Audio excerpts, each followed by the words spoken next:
I'll never forget the day I stood at my husband's funeral. It felt like the world had gone still, as though time itself had stopped.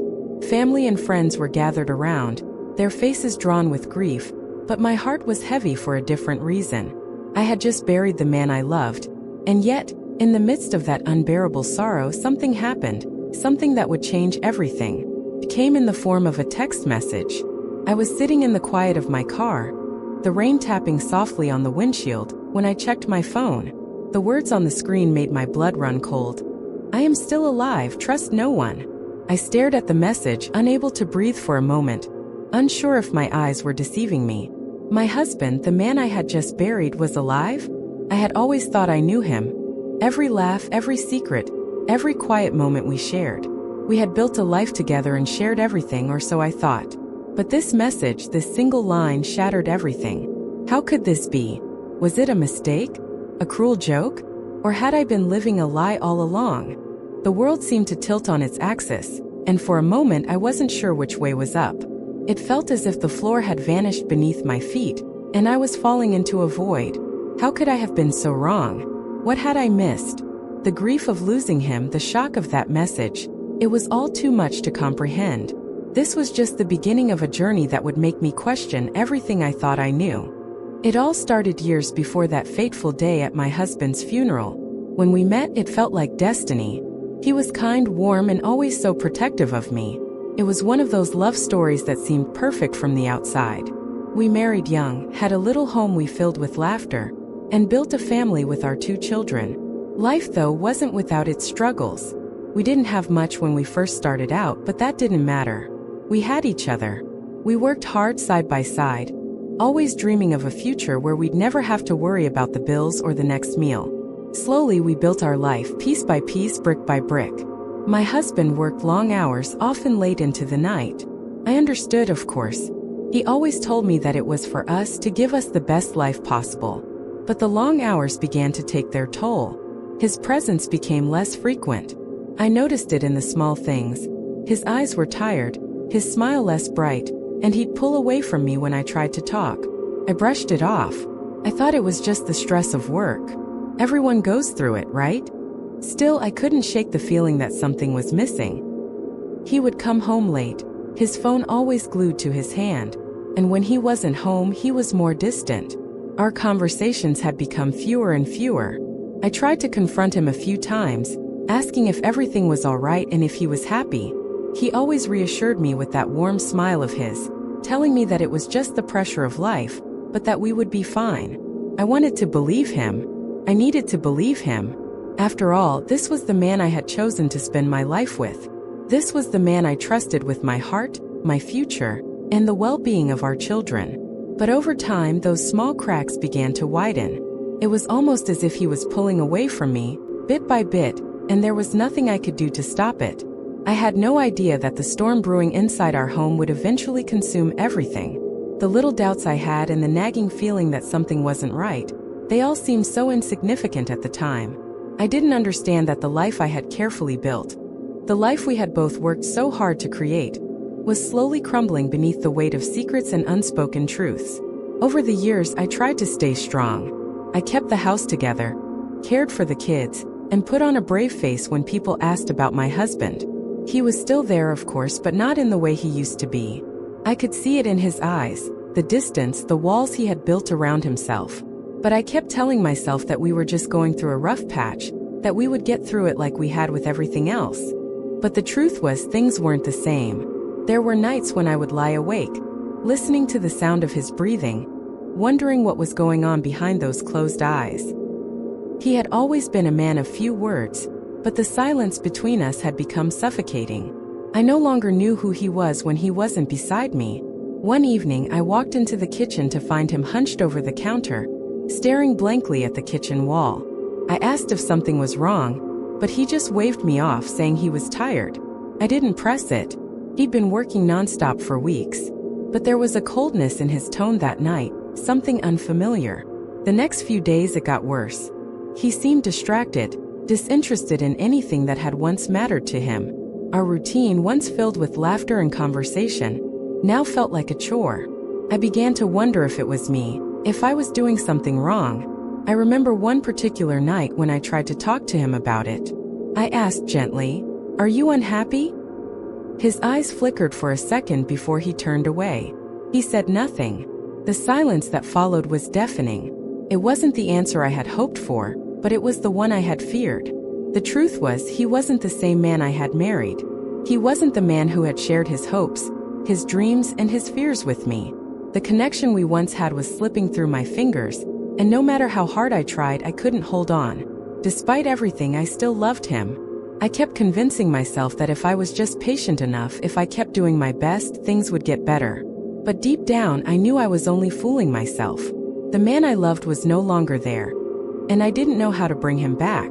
I think in some ways I had already accepted that something was wrong, but what I didn't know, what I could never have known, was just how far the lies had already gone, and how much more my world would be turned upside down.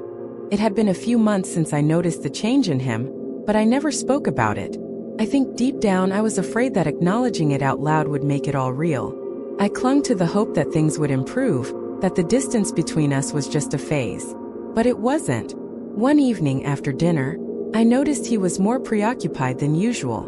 His eyes darted to his phone constantly, and when he thought I wasn't looking, he'd quickly hide it. At first, I told myself it was just work, he was probably busy with something important. But the nagging feeling in my gut wouldn't go away. It was a small thing, but the more I saw it, the more it bothered me. I didn't want to jump to conclusions, but my heart was whispering to me that something was off. So I decided to ask him, "Who are you texting so much?" I tried to keep my voice casual, as if it were just a passing curiosity, but he stiffened immediately, his hand tightening around the phone. "No one," he said quickly, too quickly. His voice had a sharpness to it that I hadn't heard before. "Just work stuff. You know how it is." I tried to dismiss it. Maybe it really was work. But the thought lingered in my mind, gnawing at me like a tiny, insistent bug. Over the next few days, I couldn't shake the feeling that he was keeping something from me. I kept telling myself that I was overreacting, that I needed to trust him. But trust is fragile, isn't it? Once it starts to break, it doesn't take much for it to shatter completely. And little by little, that trust was slipping through my fingers, just like the moments we used to share so easily. He began staying out later, working longer hours. His excuses were always the same. "I'm finishing up something at the office. I've got a big project to wrap up." But there was something about the way he said it, like he was trying too hard to convince me. It wasn't just the time he spent away from home that bothered me. It was the change in his demeanor. When he came home, he was distant. He didn't smile like he used to. The warmth that had once radiated from him seemed to have been replaced by a coldness I couldn't understand. I would sit across from him at dinner, watching him push his food around on his plate, and I couldn't help but feel like we were strangers, sharing a table but not much else. He would leave early in the morning, barely saying goodbye, and return late at night, too tired or distracted to talk. The silence between us grew heavier, thicker. I missed him. I missed the man I had fallen in love with, the man who used to talk to me about everything and nothing at all. I missed the way we used to laugh, the way his touch would reassure me that no matter what happened, we would be okay. But now I wasn't sure anymore. A few weeks after the change in his behavior started to take root, I began to notice other things. Small things.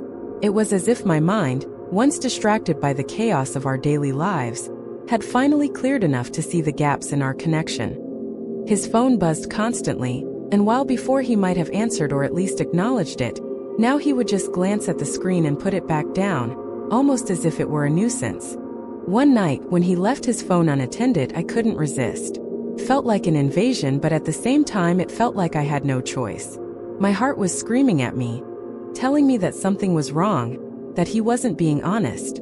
I picked up the phone, my hands trembling. There was a message from an unknown number. "Are we meeting tonight?" I stared at it for what felt like an eternity. My heart skipped a beat. I wanted to believe it was nothing. I wanted to tell myself that it was just some business contact, someone he'd met at work. But something inside me told me it wasn't. The way the message was phrased, so casual, so personal, it didn't feel like business. It felt intimate. I set the phone down quickly, my chest tight, my mind spinning. I told myself it was just one message. One message didn't mean anything. But why had he hidden it? Why hadn't he shared it with me? All of a sudden, the distance between us felt like an insurmountable gap. I knew deep down that this was the beginning of something I wasn't prepared to face. The next few days I found myself withdrawing. I couldn't bring myself to ask him about it. What if he denied it? What if I was wrong? What if it was all in my head? I didn't know if I could handle the truth, whatever it might be. So instead I sat in silence. I watched him as he went through the motions of our routine, still distant, still preoccupied. It was like I was living in a house with a stranger. His presence didn't feel like home anymore. When we spoke, it was like the words were slipping past us, never reaching the place where they used to hold meaning. I would watch him trying to find some clue, some hint that would explain what was happening, but there was nothing. And then one day, as I was cleaning out the closet, I found something. It wasn't much, just a small folded piece of paper tucked away in the back of his drawer. I unfolded it and my heart sank as I read the words. "I'll be waiting for you just like we agreed. Don't forget about our plan." That was when the reality hit me like a wave crashing against the shore. This wasn't just a misunderstanding. There was something else going on. And as much as I wanted to deny it, I knew deep inside that I had been blind to what was happening right in front of me. The paper I had found in his drawer was like a punch to the gut. I had always trusted him and believed in the bond we shared. But now, as I stared at those words on that small folded piece of paper, it was impossible to ignore the truth any longer. I didn't want to confront him yet. I wasn't ready. My mind was swirling with questions, each one more painful than the last. But I couldn't just keep pretending. I needed answers, and I needed them soon. The next few days passed in a blur. I watched him from the corner of my eye, waiting for something, anything, that would make sense of what was happening. He was still distant, still consumed by whatever he was hiding. He didn't seem to notice the way I was unraveling inside. One evening I couldn't take it anymore. I had to know the truth. I sat him down in the living room, my hands trembling in my lap. I tried to steady my voice, but the words were hard to form. How do you confront someone you love about something you fear is true, but you don't want to believe? Who is she? I asked, my voice barely a whisper. He froze. His eyes widened, then quickly darted away, as if the question itself had struck him like a physical blow. For a moment there was silence. Then he let out a slow, shaky breath. "It's not what you think," he said, his voice low, but I could hear the strain in it. He was avoiding my gaze. "I've been trying to figure things out." I didn't know what that meant. Trying to figure things out? What did that even mean? Was this some kind of midlife crisis? Was he truly lost? Or was he hiding something deeper? I felt a sharp, bitter taste in my mouth. Then what is it? I pushed, my patience thinning. What's been going on all these months? Why are you so distant? Why all the secrets? He looked at me then, and for the first time in weeks I saw a flicker of something real in his eyes, guilt maybe, regret. But it was too late. I needed the truth, the full truth. I never meant for it to get this far," he murmured. "But there's someone else, someone I've been talking to. It started as just friendship, but it turned into something more." My heart shattered. I couldn't breathe. The words he spoke were like poison, slowly spreading through my veins.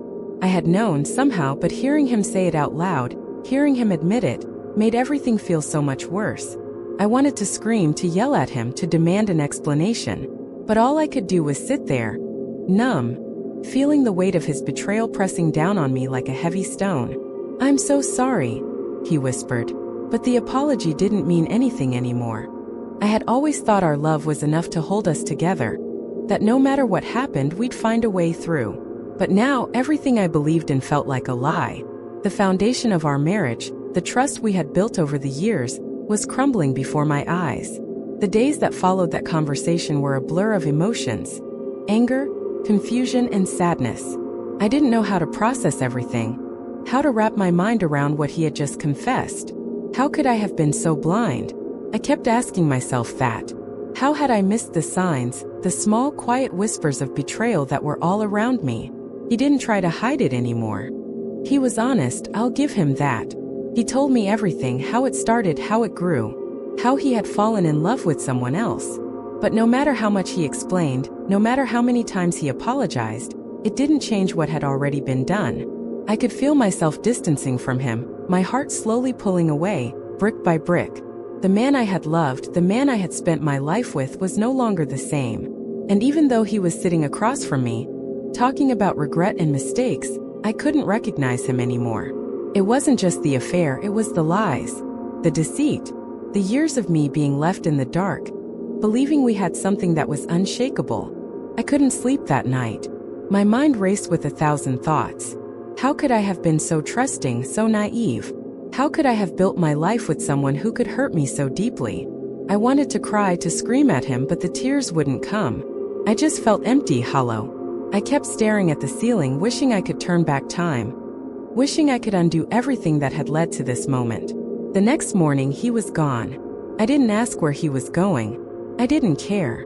Part of me wanted him to leave, to give me space to breathe, but the other part of me, still that part that loved him, wanted to fight for us, to fix what had been broken. But I knew deep down that it wasn't something that could be fixed. Not this time. As I stood in the silence of the house that morning, I realized just how much I had lost. It wasn't just him I had lost, it was everything. The life we had built together, the family we had raised, the love that had once seemed so strong and unbreakable. And as I stood there in the quiet aftermath of his betrayal, I realized that I didn't know who I was anymore. I had spent so many years being his wife, being a mother, being someone else's everything, that I had forgotten who I was. I needed to find myself again. But first, I had to let go of the man I had once loved. I spent the following days in a haze, navigating through each moment as though I were walking through a fog. His absence weighed heavily on me, and yet there was a part of me that felt a strange relief. It wasn't that I wanted him gone, but it was as if his leaving gave me the space I desperately needed to think, to breathe. But even in that silence, I could feel the cracks spreading. His betrayal, his affair. It was like a poison that had seeped into every corner of our home, infecting everything it touched. I could no longer look at the pictures on the walls without seeing the lies behind the smiles. I couldn't sit at the kitchen table without feeling the weight of the secrets he had kept from me. The life we had shared, the life I thought we had built together, felt like a distant memory, one that was slowly slipping away from my grasp. I tried to focus on the kids and tried to put on a brave face for them. But how do you pretend everything is fine when everything around you is falling apart? I felt like I was living a double life, trying to keep the illusion of normalcy for their sake while inside I was crumbling. And then just when I thought I couldn't take it anymore, I got a message. It was from an unknown number. At first, I thought it was just another spam message, but then I saw the words, "I am still alive. Trust no one." My heart skipped a beat.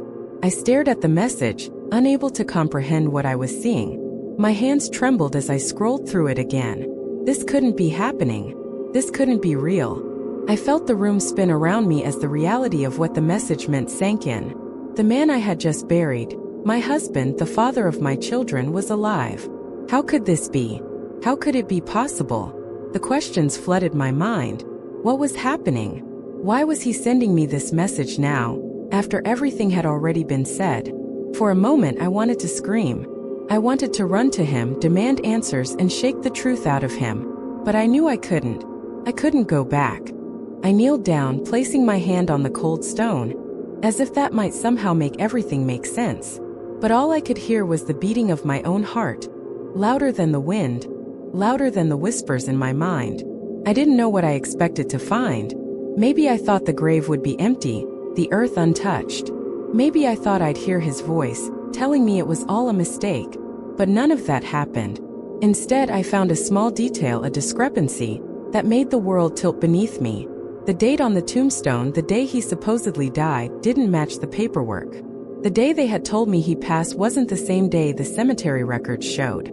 I could feel my blood run cold as the realization hit me. They had lied to me. The truth, if it was even close to what I feared, was bigger than I had imagined. My husband wasn't dead.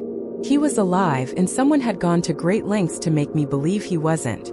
I stood there, frozen, my mind reeling as I stared at the tombstone.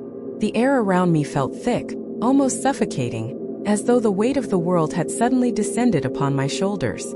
I ran my fingers over the date on the stone again, checking it for any mistake. But there it was, plain as day. The date didn't match what I had been told. For a moment, I couldn't process it. My thoughts were fragmented. like pieces of a puzzle that didn't fit together. How could this happen? How could anyone make such a mistake? The people at the funeral home, the doctors, and the family, they all had been part of this lie. A lie that had stretched for months, that had been carefully crafted to keep me in the dark. I felt a cold knot form in the pit of my stomach. It wasn't just a simple mistake. No, this was deliberate. Someone had orchestrated it, and I had been too blind to see it. I stumbled back from the grave, almost tripping over my own feet. The world around me seemed to fade into the background as I tried to breathe and tried to steady myself. I needed to think, but my mind was racing, spinning out of control. This couldn't be real. It couldn't be. And yet, as the reality of the situation sank in, I realized that it had to be. The message, the grave, the lies, it all added up. He had faked his death, and I had been the one left in the dark. I felt a sudden rush of anger. My chest tightened and I gripped the sides of the tombstone, as though that might somehow ground me. How could he do this to me? After everything we had been through, after everything we had built together, how could he betray me like this? I thought about the times I had asked him if everything was okay, the times I had tried to reach out, only to be met with excuses and silence. I thought about the way he had pulled away from me, bit by bit, until he was nothing more than a shadow of the man I had married. And now the truth. The betrayal, the hurt, the anger surged within me, a fire that burned through every part of me, but it was also accompanied by a deep sense of loss. I had lost him long before this.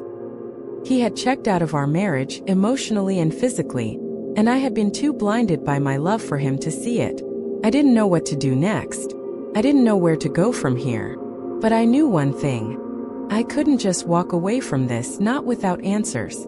I left the cemetery with more questions than answers. The air felt heavier now, suffocating almost. Each step I took away from the grave felt like I was walking further into a world that no longer made sense. I had believed in him, in us, and now that belief was nothing more than dust in the wind. When I got home, I couldn't bring myself to face anyone. The kids were at school, thankfully, and for a brief moment I was alone with my thoughts. I couldn't stop replaying the events in my mind. The funeral, the grave, the message. How could I have been so naive? How could I have trusted him when the cracks had already started to show? I sat down at the kitchen table, staring at the space where he used to sit. The house felt empty without him, even though he wasn't really here. The silence that had once been comforting now felt oppressive. I had to know the truth. I needed to hear it from him. I grabbed my phone and with trembling hands I sent him a message. "Where are you? We need to talk. Now." The response came quickly, almost too quickly. "I'm not ready to talk yet. I need more time." Time? What did that even mean? He had taken all the time he needed to lie to me and to disappear from my life. I wasn't sure what I was hoping for at this point. An apology? An explanation? But deep down I knew I wasn't going to get either. I wanted to pick up the phone and call him to demand answers. But something held me back. I knew that no matter what he said, it wouldn't change what I had seen with my own eyes. The truth was already out there, and no amount of his words would fix it. The message from him echoed in my mind. Trust no one. Was it a warning? A confession? A cry for help? I realized that I had to do more than wait for him to come back to me. If I wanted answers, I would have to go to him. I couldn't let him control the narrative anymore. I couldn't sit here and let him dictate when and how we would talk. I was tired of waiting. I was tired of being in the dark. With a newfound resolve, I got up from the table. The path ahead wasn't clear, but for the first time in a long while, I felt like I had some control. I didn't know what I would find or what I would do once I confronted him, but I knew one thing. I wasn't going to let him get away with this. I packed a bag. I didn't tell anyone where I was going, not even the kids. I couldn't explain it to them yet. They didn't need to know. Not until I had the answers. I wasn't sure what would happen next, but for the first time in months, I felt like I was finally doing something. I was taking control of my own story. I drove for hours, the road ahead stretching out in front of me like an endless unknown. The further I got from home, the clearer my thoughts became. I was no longer lost in the haze of confusion and hurt. I had one mission now, to find him, to confront him, to understand why he had chosen this path, why he had chosen to disappear, to fake his death, to betray everything we had built together. I had never been the type to seek confrontation. I preferred peace, understanding, and the quiet comforts of home. But the quiet had become a prison. The silence between us had grown so loud, so unbearable, that it was now the only thing I could hear. I needed the noise of truth, the clarity that could only come from hearing him say the things I had been too afraid to ask. I finally reached the address I had tracked down. It was an old, rundown house on the outskirts of town, hidden behind overgrown trees and a rusty fence. It looked nothing like the life I had known with him, nothing like the future we had talked about. I stood there for a long time, staring at the house, trying to muster the courage to knock. What would I say to him? How could I even look him in the eye after everything he had done? After the years of lies? The betrayal? I didn't have any answers, but I knew one thing. I needed to hear the truth from him, no matter how painful it was. I needed to understand. I knocked on the door, my hand trembling as I did. The silence that followed was deafening. I waited, my heart racing in my chest. And then the door opened. There he was. The man I had loved. The man who had been a stranger to me for so long. He looked different, older, worn down. There was a weariness in his eyes, a hollow look that mirrored the emptiness I had felt inside for so long. He said nothing at first. He just stared at me as though he were seeing a ghost. For a long moment, neither of us spoke. It felt like time had stopped, like we were stuck in some endless loop of hurt and confusion. Finally, he spoke. His voice was low, almost apologetic. "I never meant for it to go this far," he said, his words barely above a whisper. "But I couldn't see a way out. I thought I was protecting you." Protecting me? How could he possibly think that abandoning me, leaving me to believe he was dead, was protection? "Why?" I asked, my voice breaking. "Why did you do this? Why fake your death? Why all the lies?" He looked down, his hands clasped tightly together. "Because I was afraid," he said quietly. "Afraid of what I had become. Afraid of what I was doing to you. I couldn't face the truth. I didn't know how to fix what I had broken, so I ran." His words hit me like a wave, overwhelming and crashing over me. I had never imagined this was the reason. This deep buried fear that had consumed him for so long. But now, standing here, I realized that no matter what he said, no matter how much he tried to explain, it couldn't undo the hurt. It couldn't take back the years of silence, of emotional distance, of broken promises. I had come for answers, but I had learned something I hadn't expected. We were both broken in different ways. I stood there, feeling the weight of his words hang in the air between us. "I was afraid," he had said. It was hard to believe that fear, such an overwhelming emotion, had driven him to betray everything we had. But in that moment I realized he was speaking not just to me, but to the ghost of himself that had been hiding from the truth for so long. The silence between us stretched out, thick and suffocating. I could feel the tears rising, but I held them back.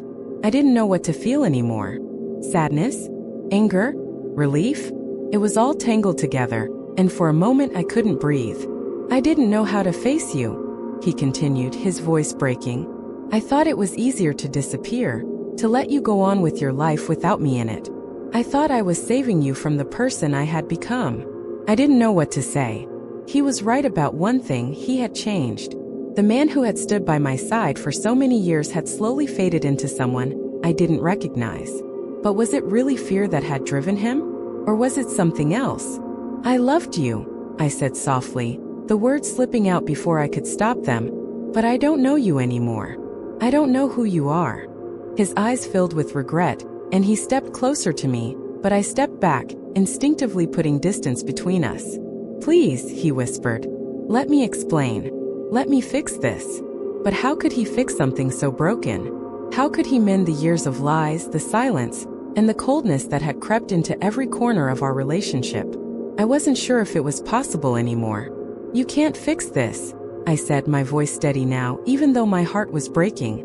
"You've already made your choice. And so have I." His face crumpled as he sank onto the edge of a chair, his head in his hands. I could hear him sobbing quietly, and for a moment, I felt a pang of sympathy. I had loved him once deeply, and part of me still wanted to reach out to him, to comfort him. But I knew I couldn't. Not now. Not after everything. "Why didn't you just tell me?" I asked, my voice raw. Why didn't you just tell me the truth instead of running away?" He looked up at me then, his eyes full of shame.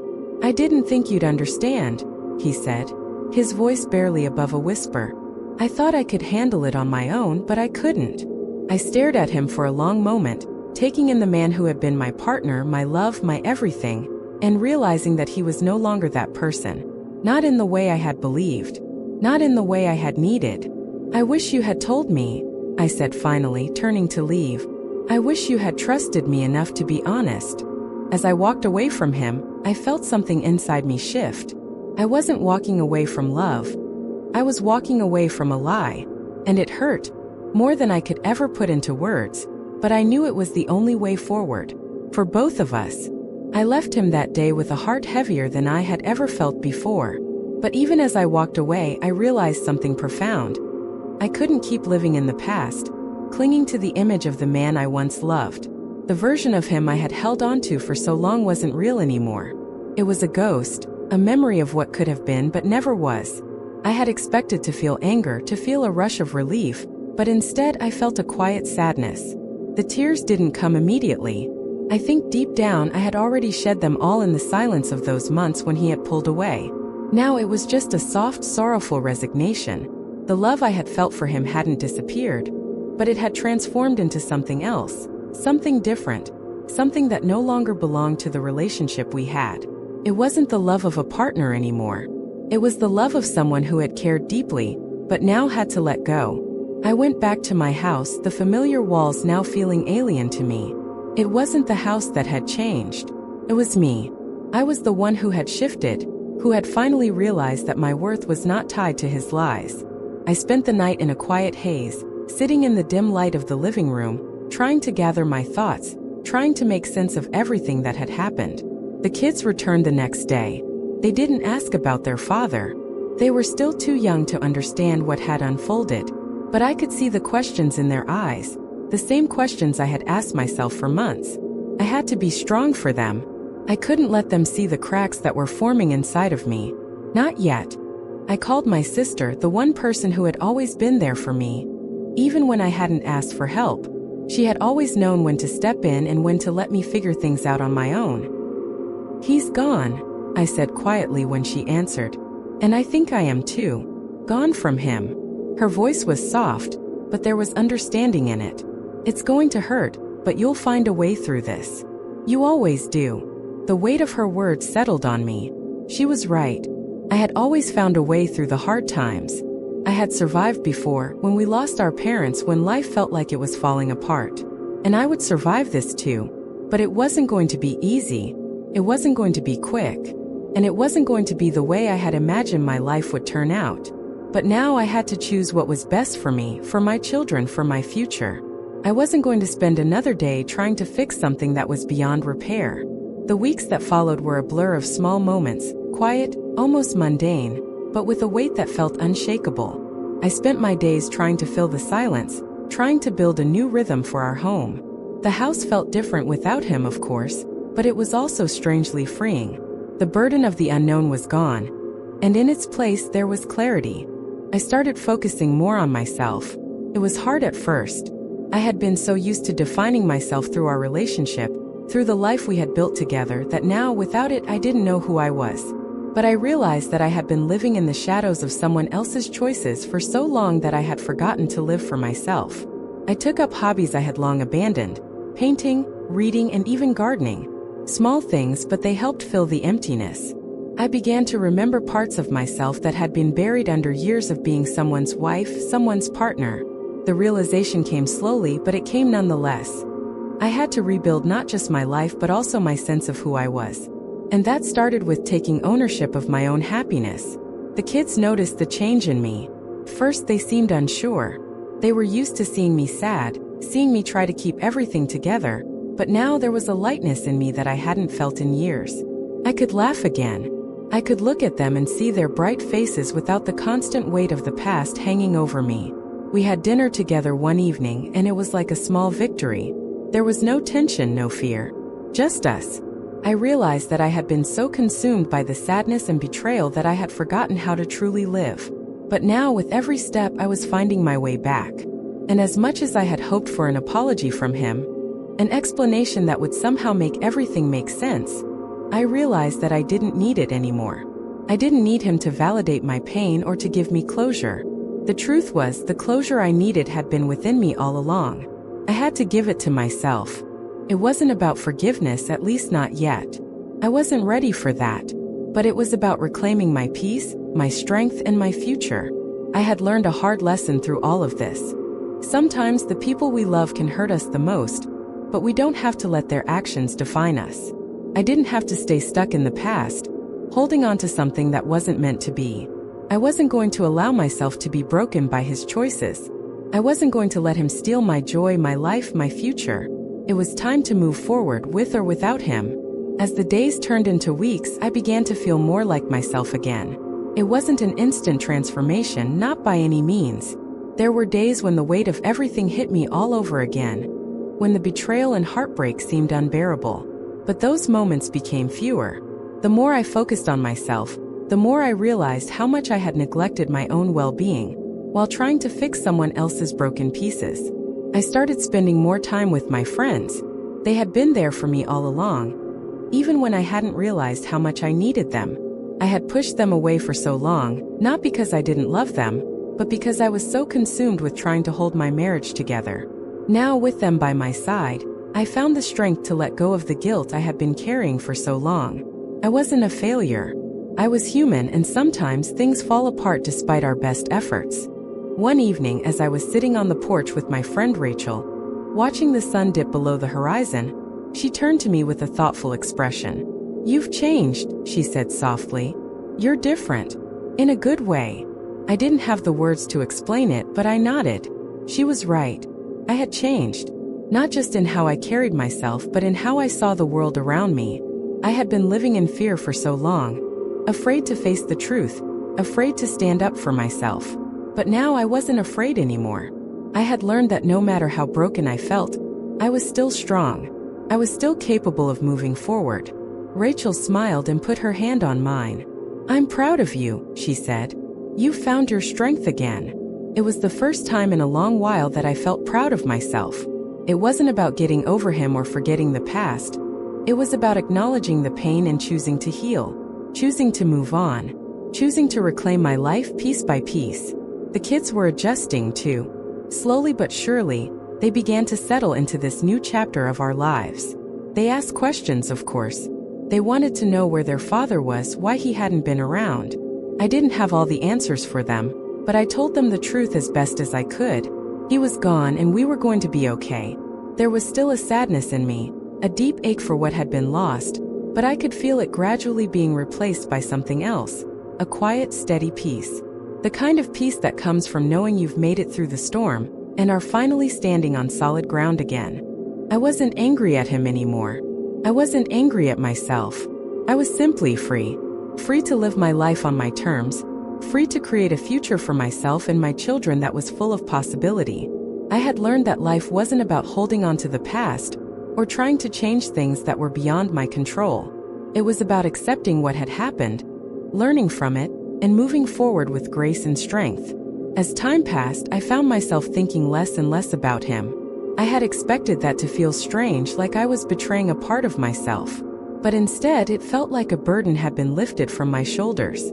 The constant worry, the constant second-guessing, those things slowly began to fade into the background. I'd catch myself laughing with my kids or enjoying a quiet morning with a book. And for the first time in months, it felt real. I had almost forgotten what it was like to simply be. To just exist in the moment without carrying the weight of unanswered questions or unresolved pain. There were still moments when I would think about him, about what had gone wrong, but those thoughts no longer had the power to control me. I didn't feel the need to seek closure anymore, because I had given myself the closure I needed. It wasn't about forgiving him. It was about letting go. I had to let go for my own sake. Holding on to the past, to the man who had hurt me so deeply, would have kept me anchored in a life that was no longer mine to live. I began to realize that I had spent so much time waiting for something outside of myself to change, for him to come back, for things to go back to the way they were. But nothing was going to change until I made the choice to change.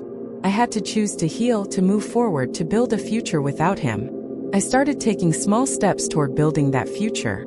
I enrolled in a writing class I had always wanted to take, but had never had the time for. I took a weekend trip with my friends to a cabin in the mountains, something I had never allowed myself to do before, because I had always put everyone else's needs ahead of my own. It felt freeing to be able to do something for myself, without guilt, without fear of judgment. The kids and I had a routine now. It wasn't the life we had before, but it was ours. It was simple and peaceful, and it was enough. There were still days when I missed the man I had loved, when I ached for the life we had built together. But those days were becoming fewer. I realized that I was stronger than I had given myself credit for. I had survived the storm, and while it had left scars, it had also left me with a deeper sense of who I was and what I was capable of. I wasn't just a wife or a mother or a daughter. I was me, a woman with her own dreams, her own desires, and her own voice. And I would never let anyone take that from me again. As the months passed, life settled into a new rhythm, a rhythm I could finally call my own. There were still challenges, of course. Being a single mother wasn't easy, but the weight of the past no longer controlled me. I had made peace with it, accepted what had happened, and I was slowly but surely finding joy again. I was no longer waiting for an apology that would never come. I no longer needed him to explain or make things right. In a strange way, I realized that the person who had wronged me the most was myself. I had allowed my life to revolve around someone who didn't deserve my devotion. I had spent so much of my time fixing things for others that I had neglected myself. But that had changed. I was healing, truly healing. And while I would never forget the pain, I was learning how to live with it.